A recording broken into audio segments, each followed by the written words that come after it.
Proclamação do Evangelho de Jesus Cristo, segundo João. Glória a vós, Senhor. Naquele tempo, Jesus disse aos seus discípulos: Eu sou a videira verdadeira e meu Pai é o agricultor.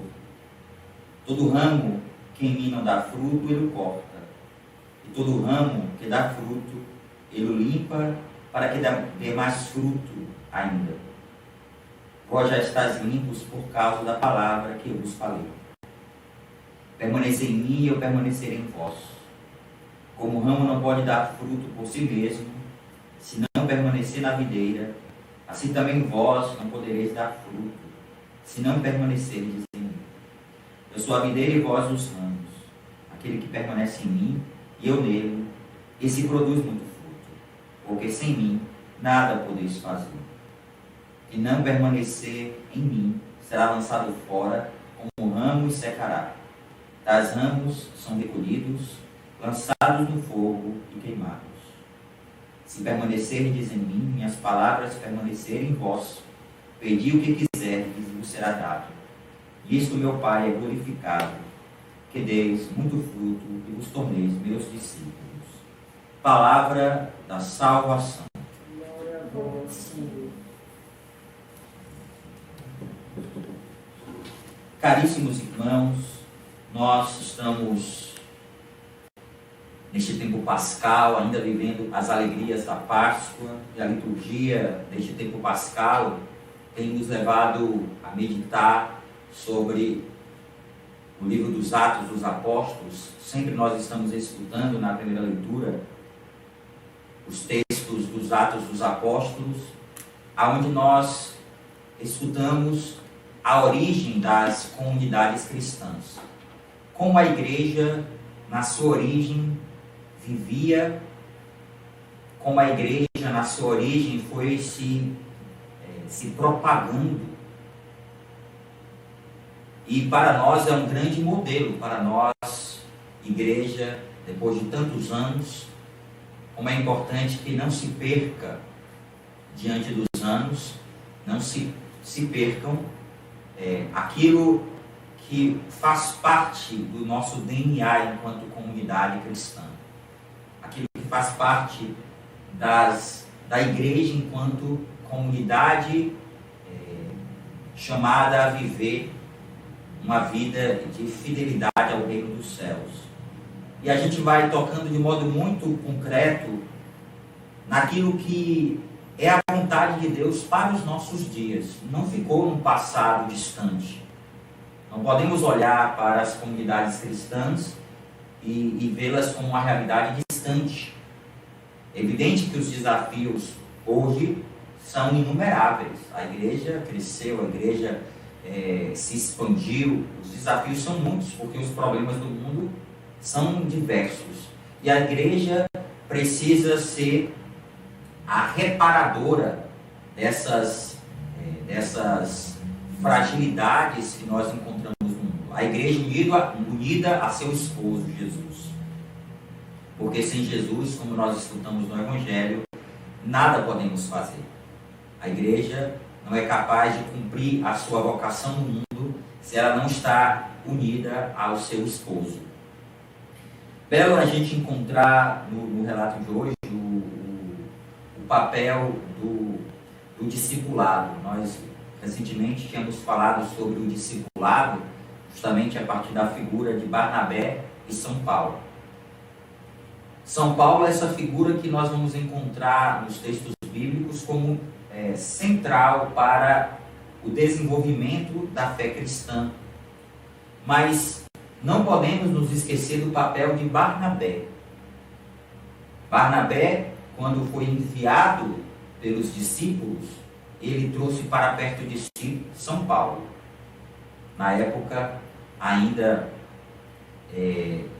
São Paulo estava ali conhecendo, aprofundando e sendo discipulado na fé cristã. A gente se recorda que São Paulo, em Damasco, quando foi a Damasco, foi com o objetivo de prender os cristãos que lá estavam.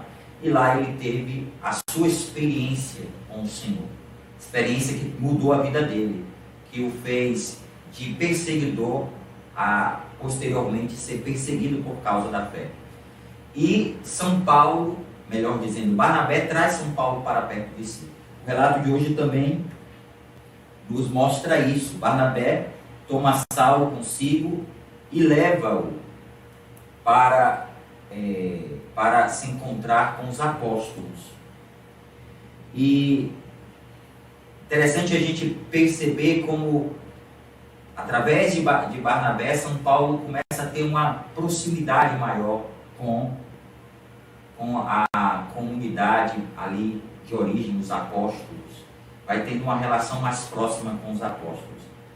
Por causa do vínculo que Saulo tinha com os fariseus, e como os relatos nos dizem, os discípulos tinham muito medo de São Paulo. Tinham muito medo. Alguns talvez até imaginavam, será que de fato ele se converteu? Será que de fato ele agora faz parte da comunidade dos discípulos de Cristo? Porque outrora ele era um perseguidor, agora está conosco. Será que de fato ele mudou a vida e agora realmente é um seguidor de Jesus? Então existia esse receio, mas foi nesse contato que os apóstolos foram tendo com São Paulo. Foi nesse contato que essa aproximação aconteceu. E aqui a gente percebe um detalhe muito interessante que o texto vai nos dizer. Nós estamos aqui no capítulo 9, no capítulo 15 tem o primeiro concílio de Jerusalém. O primeiro concílio da igreja, melhor dizendo, que é o concílio de Jerusalém. E a importância que São Paulo teve para aquele concílio. Para aquele concílio. A importância de São Paulo, que tinha uma visão diferente dos apóstolos que estavam ali em Jerusalém, que pouco contato tinham com os pagãos, com aqueles que estavam tendo o contato com a fé cristã, estavam se convertendo à fé cristã, e foi justamente São Paulo, Barnabé e São Paulo, que tiveram esse papel importante para que a comunidade de Jerusalém recebesse esses novos cristãos. A comunidade de Jerusalém acolhesse esses novos cristãos que tinham uma percepção diferente dos cristãos de origem judaica, dos cristãos que vieram da religião judaica. Portanto, a importância que teve São Paulo para a nossa fé. E o texto também nos diz uma coisa muito interessante: a unidade dos cristãos. Como a igreja, ela crescia na unidade. A igreja, porém, vivia em paz em toda a Judéia, Galiléia e Samaria. Ela consolidava-se e progredia no temor do Senhor e crescia em número com a ajuda do Espírito Santo. Então, a igreja que progredia no seu processo de difusão. E a difusão da igreja estava muito relacionada com a comunhão entre eles, com a comunhão daquela comunidade, aquela comunidade que ia assimilando a vida de Cristo, que ia assimilando o temor do Senhor. Nós podemos, utilizando estas palavras da primeira leitura, também pensar a nossa vida, a nossa caminhada como comunidade. Nós estamos há 15 anos, graças a Deus. Ontem nós completamos 15 anos de comunidade e nós podemos também perceber o quanto Deus vai realizando no meio de nós quando nós vivemos a comunhão, quando nós vivemos essa reciprocidade na oferta de vida, quando nós vivemos essa comunhão com o carisma e essa comunhão uns com os outros. Disso depende o nosso crescimento.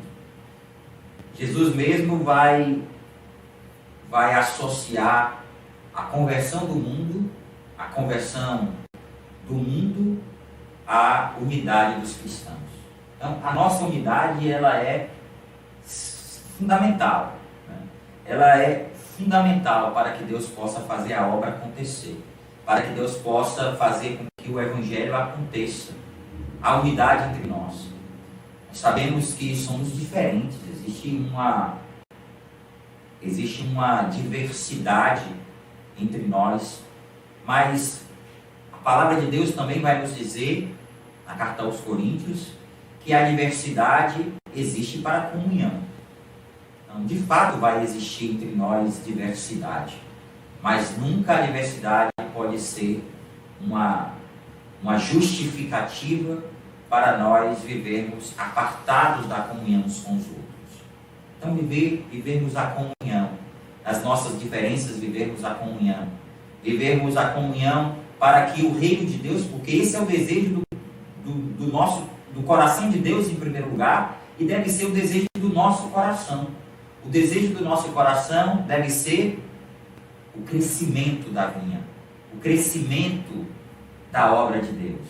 Nunca a nossa vontade pode estar acima da vontade de Deus. Nunca os nossos projetos podem estar acima dos projetos de Deus.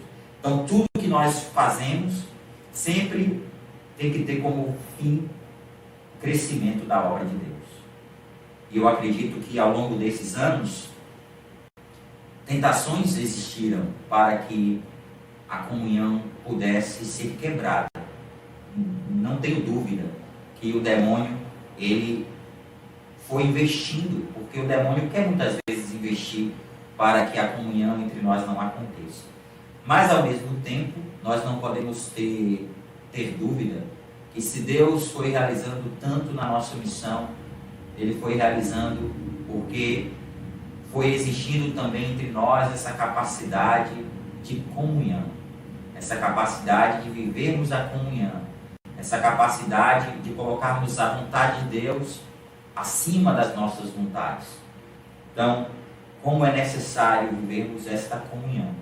Jesus nos convida, a partir da liturgia desse dia e a partir do testemunho dos primeiros cristãos, para que a sua obra se consolide, para que a sua obra possa progredir, porque a obra é sempre de Deus, não é uma obra nossa. Como Moisés sempre costuma dizer, que ele se sente isento, porque na verdade a obra é de Deus, foi Deus que quis, é a vontade de Deus, nunca é a nossa vontade, é sempre a vontade de Deus. Então, acolher essa vontade de Deus e propagar essa vontade de Deus e fazer com que ela seja conhecida. E o carisma, não tenho dúvida disso, certamente nenhum de nós tem dúvida disso, precisa chegar a muitos outros lugares dessa cidade. O carisma precisa chegar a muitos outros lugares, alcançar muitos corações. Esse carisma, ele precisa se difundir. E nós queremos colocar no altar de Deus essa intenção. Nós queremos, nesse ano tão especial, nos 15 anos da comunidade, pedimos a Deus essa graça. A graça da expansão do carisma. A graça da irradiação do carisma. Eu sei que agora, talvez nós não sejamos muitos, porque evidentemente essa missa ela está sendo transmitida, mas se nós temos como participar da missa presencial, talvez a grande parte dos irmãos estão participando de uma missa presencial. E é salutar que isso aconteça, né? Mais importante isso. Mas para quem está aqui, você talvez seja de tantos bairros, se eu pudesse perguntar pessoalmente para você de qual bairro você é, você diria talvez um bairro que o carisma ainda não chegou. Um bairro desta cidade que o carisma ainda não chegou, mas o carisma é para todos os lugares desta cidade.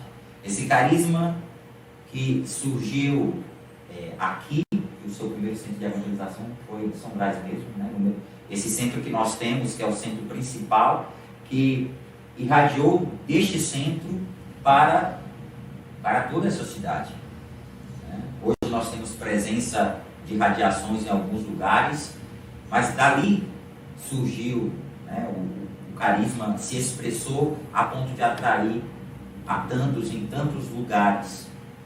E é para isso que o carisma precisa existir.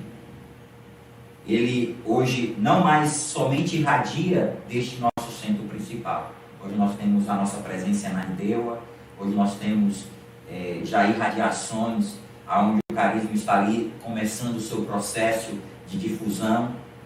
Então, com muita alegria, nós queremos dar graças a Deus pelas maravilhas que Ele já operou ao longo desses 15 anos, mas ao mesmo tempo reconhecer que pouco ou nada fizemos. Existe ainda uma grande obra de Deus que Ele mesmo deseja realizar, porque tudo é sempre obra do Senhor. Concluo esta homilia recordando as palavras de Jesus do Evangelho de hoje. No Evangelho de Jesus diz: eu sou a videira verdadeira e meu Pai é o agricultor. Todo ramo que em mim não dá fruto, Ele corta, e todo ramo que dá fruto, Ele limpa, para que dê mais fruto ainda. Escutando essas palavras em uma celebração tão especial como a de hoje, a gente deve talvez refletir o que precisa ser podado em nós para que os ramos, ou melhor, para que o Senhor possa dar mais frutos. Então, o que precisa, quais os ramos que precisam ser cortados em nós, purificados em nós, purificados na nossa missão, para que o Senhor possa produzir mais frutos. Nós sabemos que isso faz parte de um processo de crescimento da própria árvore, de uma árvore. Então a árvore ela precisa ser podada para que ela possa crescer. Então nós sim precisamos, como Jesus nos ensina no Evangelho de hoje, precisamos ser podados. Podados naquilo que em nós não está em profunda comunhão com a vontade de Deus. Permanecer em mim e eu permanecerei em vós. Como o ramo não pode dar frutos por si mesmo, se não permanecer na videira, assim também vós não podereis dar frutos. Aquele que permanece em mim e eu nele produz muito fruto, porque sem mim nada podeis fazer. Então, queridos irmãos, queremos estar mais unidos ao Senhor, mais unidos a Ele que é a videira, porque queremos sim produzir muitos frutos. Queremos sim produzir muitos frutos. Queremos que a nossa vocação dê muitos frutos. Queremos ver a cada dia o crescimento da obra de Deus. Que Deus possa nos purificar. Acredito que isso está acontecendo. Estamos sim sendo purificados por Deus.